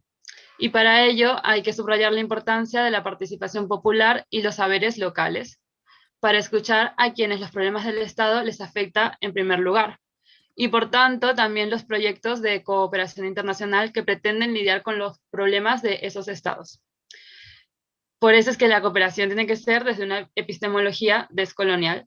Y conecto con la pregunta que lanzábamos antes. Antes de decidir a quién voy a ayudar en otro estado, ¿por qué no decir cómo puedo ayudar a la gente que en este estado le están afectando las prácticas coloniales? ¿Cómo descolonizo mi blanquitud, ¿no? Básicamente. Fijarnos en nuestros privilegios y a partir de allí empezar. Y ese sería el giro que propone Escobar sobre los proyectos de cooperación, que se denominen proyectos de cooperación para la transición civilizatoria. Por lo tanto, la cooperación al desarrollo, justamente como hemos dicho que el desarrollo en Occidente depende del subdesarrollo de los sures globales, ha funcionado históricamente como un vehículo de penetración cultural de una ideología capitalista y racista que ya sabemos que desde 1492 se impone. Y entonces esto en realidad sigue afectando a los sures globales, que en realidad ya tenían sus culturas y ya están desarrollados. Y entonces lo que pasa es que se sigue en este fatalismo que parece que no se puedan cambiar las cosas porque las cosas están fijadas desde una manera atomista en lugar de tener esta perspectiva holística no solo a nivel global, sino también a nivel de que, por ejemplo, el caso de Médicos Sin Fronteras, que lo que se necesita no es solo vacunas o curas a una enfermedad o llevar comida, sino que además de eso, que es por ahí donde se puede empezar, también se necesita cuestionar los saberes de la medicina occidental, ¿no? Entonces, y cómo esto está conectado a la alimentación, cómo está conectado a la educación y básicamente al productivismo en el que vivimos, que no hay tiempo para que aprendamos, por ejemplo, a comer bien y distintas prácticas. Así que es algo holístico y si nos fijamos la cooperación solo en este problema atómico, al final solo pasan años y años y se sigue reproduciendo las mismas lógicas coloniales. Así que con esta idea en mente ya voy a dar paso a mi compañera Andrea y finalmente resaltar que por curiosidad, esto de las mediciones, ¿no? Que a veces se mide el desarrollo económico, el bienestar, pues hay un índice de coherencia de políticas para el desarrollo sostenible, ICPDS, que hasta ahora dentro de las ciencias sociales hemos encontrado que puede que sea uno de los índices dentro de estas lógicas, ¿no? De medición, que sean los más no nos vamos a decir descoloniales, porque sigue siendo un índice no para medir, pero sí que se acerque más a entender lo que realmente está sucediendo, porque a la hora de analizar el desarrollo de ciertos países, lo pone siempre en relación a cómo está explotando y afectando a otros. Por eso se llama de coherencia. Y por eso era curioso, sí, hasta ahora solo ha habido dos estudios, el 2016 y el 2019, y por ejemplo, vemos que España no está tan abajo, siempre está dentro de los 20 primeros, y en el 2016, por ejemplo, estaba en el puesto 17, y en el 2019 pasa a estar en el puesto 9. Y decimos, es decir que España sí que ha sido más coherente en sus políticas, etc. Pero es lamentable porque lo que vemos es que si España ha llegado al puesto 9 es porque todos los estados en su índice bajaron. Entonces, esta es la realidad que tenemos ahora y por la que es importante seguir descolonizando el mundo de distintas maneras, como se nos vaya ocurriendo con nuestras comunidades. Y entonces Andrea les va a presentar nuestro ejemplo. Vale. Buenas noches, perdón por la tardanza. Me llamo Andrea, soy estudiante de Ciencias Políticas en la Complutense Y bueno, como han comentado mis compañeras, somos una colectiva no solo que hacemos teorías, sino vamos y hacemos práctica, porque así es nuestra apuesta, y esta práctica es artística y colectiva. Nuestra apuesta es descolonial, ya que como vemos como vemos esta frase, las herramientas del amo no desarmarán la casa del amo. Utilizar las mismas prácticas de violencia no desarmarán todos los tipos de violencias que existen. Y digamos que esta es una proyección de cómo, una de las proyecciones artísticas que tenemos en mente para el futuro. Si pueden dar a la siguiente diapositiva, por favor. Bueno, nuestra apuesta artística lo hemos llamado tiempo de fuga feroz, ya que estamos en fuga de esta modernidad occidental de violencia. Y bueno, cabe destacar que nosotras somos cuerpas diaspóricas de Abya Yala, somos migrantes racializadas que vivimos en este tiempo de violencia de la modernidad, pero también decidimos resistir en este tiempo para subvertir todo este orden colonial, esta colonialidad existente en nuestros cuerpos y también en la política de nuestro mundo en general que nos rodea. Bueno, para ello rememoramos las luchas ancestrales. O sea, hay que tener en cuenta la memoria ancestral de nuestras ancestras, de mi abuela, de mi madre, que han venido luchando contra este tipo de problemáticas. Por ejemplo, en mi caso serían las fronteras. Y este tiempo de fuga feroz, digamos, se centraría en en tres ejes, que sería contar nuestras experiencias de vida, desmonumentalizar a los colonizadores con el fin de eliminar ese relato falseado de unos colonizadores héroes que nos venían a dar civilización, como si la civilización no existiera, como si no hubiese habido una estructura social ya creada. Y por último, en este tercer eje, es la ficción visionaria, en el que hace referencia a nuestra reexistencia, a la posibilidad de que cada día construimos para existir, con todas las violencias que existen y que nos atraviesan. La siguiente diapositiva. Voy a ser muy breve. Y bueno, la siguiente diapositiva quería expresar también las reexistencias que existen tanto dentro como fuera de la modernidad, de esos espacios, de la modernidad occidental. Por ejemplo, aquí es donde hemos tomado mucha influencia de los movimientos zapatistas, de los movimientos indígenas, pero también del cimarronaje negro. O sea, que el cimarronaje era la huida de las instituciones deshumanizantes de la euromodernidad a través de una praxis política decolonial, con el fin de reconfigurar este orden social y sociopolítico creado. Este cimarronaje es una forma de buscar autonomía fuera de las sociedades colonizadoras, sin seguir sus prácticas, pero teniendo en cuenta su existencia. Esta huida o fuga del mundo euromoderno en sí, que aunque no seamos esos cuerpos negros y marrones que escaparon de esas plantaciones, también estamos en fuga. La fuga continua y constante de construir algo que no parta de la violencia.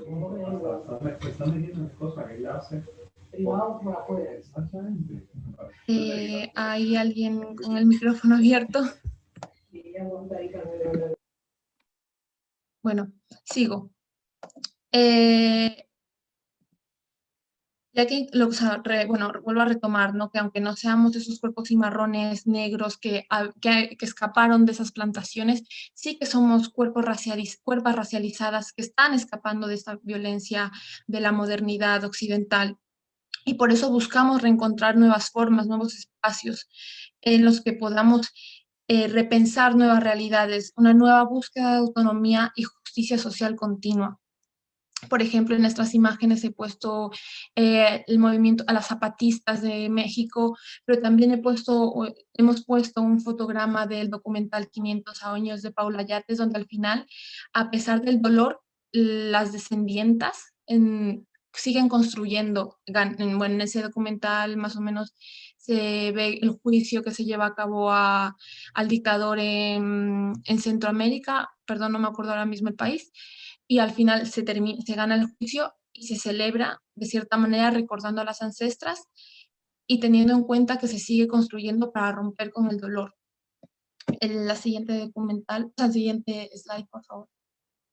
Y ya por último, o sea, dentro de esta lo que sería romper, o bueno, de estas resistencias dentro del Estado español, por ejemplo, de la modernidad española, vemos cómo se han creado iniciativas como lo que sería la cuenta de regularización ya, que busca la regularización ya como justicia social para las personas migrantes, no solo por cuestiones de caridad, sino por cuestiones de que todo el mundo tiene derecho a estar en un territorio, vivir en un territorio, independientemente de las fronteras, y en especial en esta situación de pandemia, donde la solución será colectiva y no individualizada, ya que la enfermedad no mira, ya que la enfermedad, bueno, básicamente no mira a quién contagia. Y en el otro caso sería, por ejemplo, la cuenta de Safia El Adam, que es hija de inmigrantes, la que también se denuncia aquí en España, como a pesar de nacer en territorio español, por el lugar de procedencia de tus padres, sigues sin tener derecho al voto. Es decir, España niega el derecho al voto a las personas que hayan nacido aquí, que no hayan nacido aquí, o sea, que sus padres no hayan nacido aquí. Ya es una violencia que se ejerce todos los días. Y por último, queríamos poner esta obra de Musa Michel Matteucci, que es una artista afro-brasilera.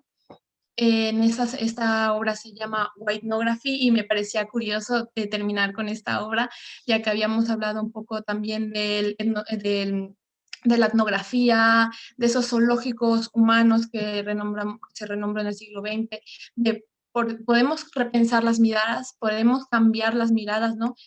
Ella quiere expresar de cómo ahora se repiensa la mirada y el objeto y el cuerpo, la cuerpa negra no es el objeto que se ve y se animaliza, se bestializa, sino al revés, es el centro de la foto y ese centro de la foto se expresa con alegría, se subvierte la imagen que se le había dado a la figura negra.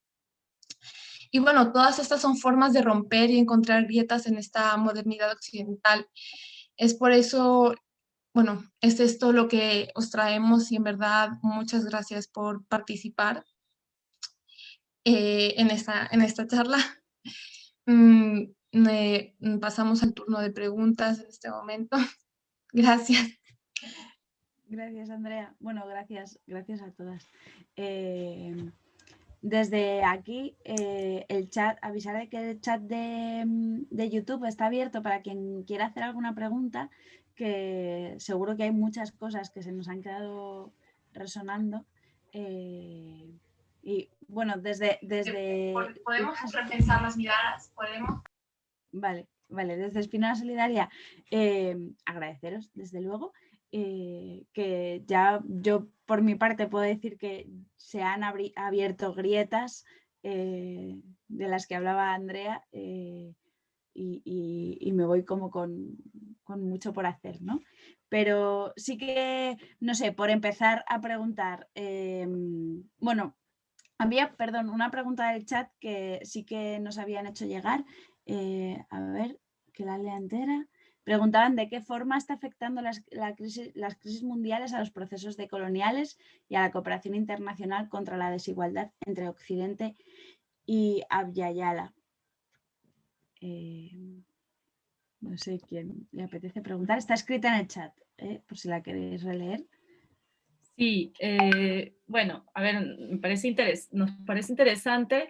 Igual aquí recalcar que en primer lugar no venimos, de hecho lo hemos dicho al inicio, no venimos como voces expertas, ¿no?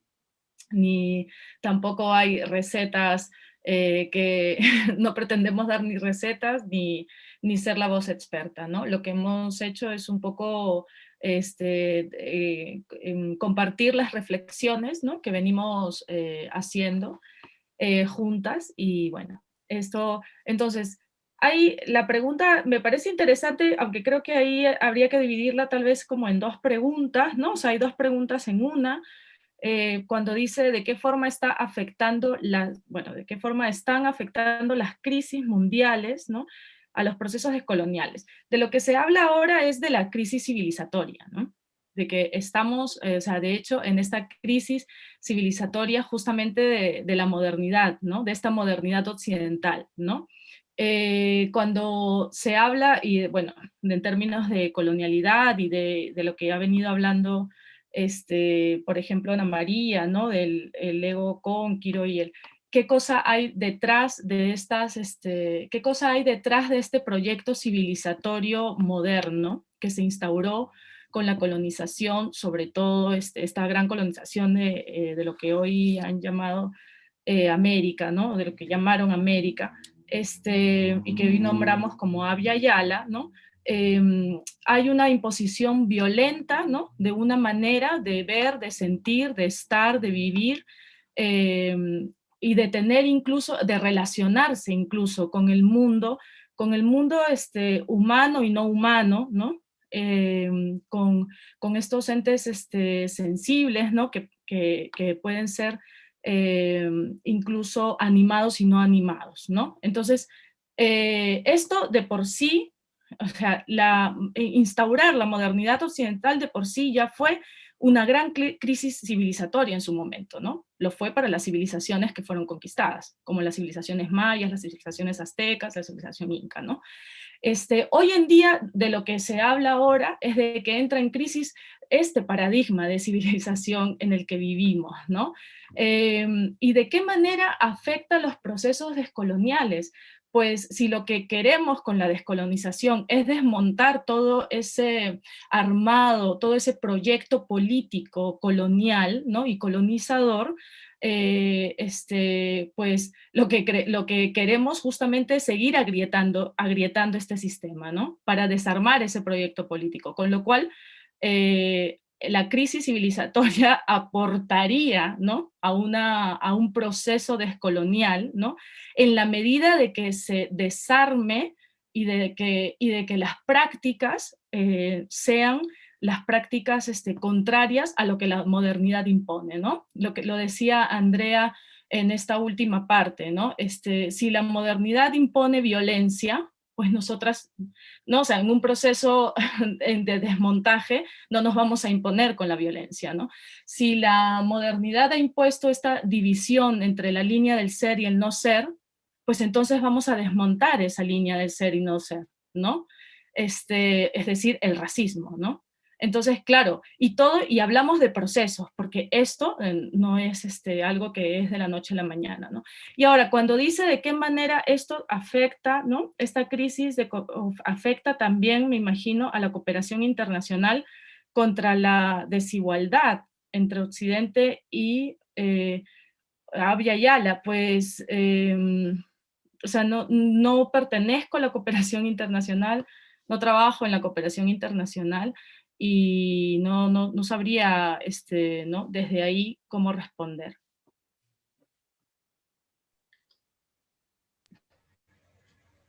Ana, cuéntanos. No, quizá por hacer un apunte, o sea, creo que hemos nombrado que la cooperación internacional, las ONGs, es decir, están también dentro de este proyecto colonizador.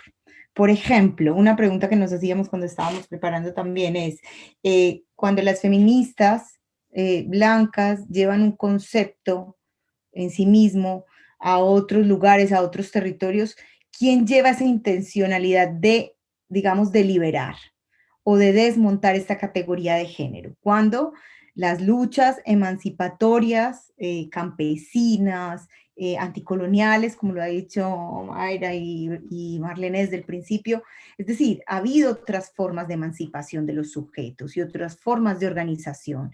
Entonces ahí es una pregunta todo el tiempo, también por eso, o sea, dice, desigualdades entre Occidente y Abya Yala. Lo que hemos dicho también desde el principio es, Abya Yala o América Latina también está colonizada. Es decir, estamos en ese proceso de descolonización en el cual es necesario pensar en este planetica Tierra como un todo, que lo he puesto antes, es decir, se ha construido la modernidad androcéntrica, poniendo el centro, o sea, el ser humano, el hombre, el pensante blanco, porque ya hemos visto que hay otras humanidades que no están vistas, otras personas, otros seres que no están dentro de esa humanidad, entonces ahora vamos a concebir el planeta Tierra como un todo, pero como un todo es, la vida es el agua, la vida es la naturaleza, la vida, es decir, son otras especies que no están dentro de lo humano.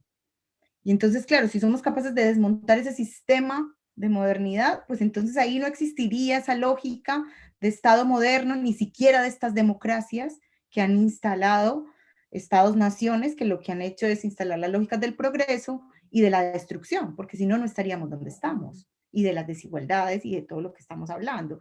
Entonces, es intentar movernos a otro paradigma, o sea, a otro paradigma que nos permita ver el planeta Tierra desde otros lugares, desde nombrarlo desde otras formas de concebirlo. Yo creo que ahí en el presente las zapatistas nos están enseñando un montón. Hay otros discursos y otras narrativas que vienen estando. Entonces yo invitaría a desmontar estas lógicas es decir, la desigualdad entre Occidente y Abya Yala. Si seguimos moviéndonos en ese paradigma narrativo, va a seguir existiendo esto. Entonces, ¿cómo nos desmarcamos de este discurso y de esta narrativa para poder ver otras cosas, otras posibilidades, crear desde otros lugares? ¿Hay otra pregunta? Si quieren, bueno, no sé si la pregunta de esta persona, igual como por chat, a veces como que se explica mal, no sé si se refiere como a la crisis sanitaria del COVID, de cómo está afectando. Y entonces como, bueno, ya lo han respondido bien mis compañeras, pero si es así como una pregunta como más práctica de las crisis económicas que hay cada cierto tiempo, porque estamos insertos en esta crisis civilizacional, como ha dicho Marlene, o sea, por dar como algunos datos, en concreto a los procesos descoloniales, ya sea en el territorio de España o en Abya Yala, pues esta crisis sanitaria afecta en primer lugar a los sujetos víctimas de este sistema opresor. Entonces, organizamos o dejamos de existir, ¿no? Pero siempre al final está la lucha, la reexistencia y seguir viviendo. Entonces, al final o sea, la pandemia lo que ha hecho es más bien que haya mucha autogestión y en concreto la cooperación internacional es que hay que diferenciar, como estaban diciendo, la desigualdad entre Occidente y Abya Yala, pues es que no sé ahora mismo poner un ejemplo, a menos que sea de cooperación sur-sur quizá, poner un ejemplo de cooperación que se enfoque en disminuir la desigualdad entre Occidente y Abya Yala, no sé cuál podría ser, porque no veo a ninguna enfocándose en ir en contra de los tratados de reprimarización de Abya Yala, por ejemplo. Pero sí lo que se puede hablar es de esta cooperación, pero que sigue estando inserta en dinámicas coloniales, como acaba de decir mi compañera, y por ejemplo, de cooperación sobre derechos trans en México. Pues como la crisis sanitaria a esta fundación española que daba cooperación en México, al respecto, pues ya hay menos fondos en México para las compañeras trans de allí, ¿no? Que necesitaban estos fondos. Entonces, si es algo así, pues por si acaso doy estos datos, pero vamos, que es más profundo, como han explicado Ana María y Marlene.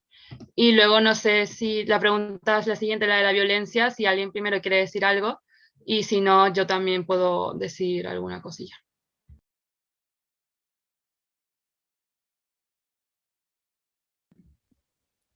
Sí, continúa, Brenda. Vale. No, pues, la pregunta dice... Sí, la leemos, ¿no? ¿Qué opinión se tiene del uso de la violencia como forma de conseguir una verdadera independencia y poder en el mundo globalizado? Pues aquí es que nos parece que es como también muy amplio porque siempre hay que hablar desde los sujetos y los procesos situados, ¿no? Entonces, si, por ejemplo, como hemos mencionado a las zapatistas, no sé si está haciendo como alusión a lo de las zapatistas, aquí recogemos a Dussel otra vez, que Brenda, perdona, creo que no hacía referencia concreta a eso porque lo ha puesto antes. Ah, vale. Pues entonces lo contesto como ya en general, solo que en general es difícil porque cada proceso de liberación es diferente, ¿no? pero eso, que citando a Dussel otra vez, esta crisis civilizacional que empieza, toda esta violencia en 92, como hemos dicho, se ve legitimado por distintos aparatos coloniales que invisibilizan al otro. Entonces, en el momento en el que estas víctimas se dan cuenta de esa opresión que se está realizando hacia ellos, ese poder deja de ser legítimo porque se constituye como violento. Entonces, al constituirse como violento, a partir de ahí ya cada comunidad decidirá cuál va a ser la mejor estrategia para que se deje de ejercer dicha violencia contra ellos mismos. Entonces, aquí ya va a depender de cada proceso histórico, como estaba comentando, ¿no? Así que si decidir salir con las armas a protestar, o sea, puede ser coherente si es que lo que se está haciendo es dejar morir o matar a muchas personas, y lo vemos todos los días con activistas de la tierra en Abya Yala, y lo vemos aquí en las fronteras del Mediterráneo. Entonces, por ahora no nos hemos elevado en armas, pero sería legítimo, porque es totalmente violento lo que se está haciendo, que son asesinatos, en realidad.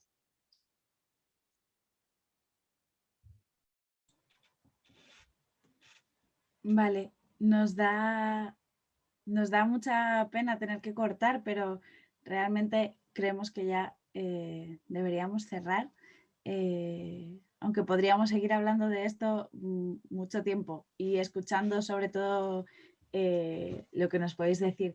Leo que tenéis un poema final para cerrar, entonces para cerrar con el poema en condiciones,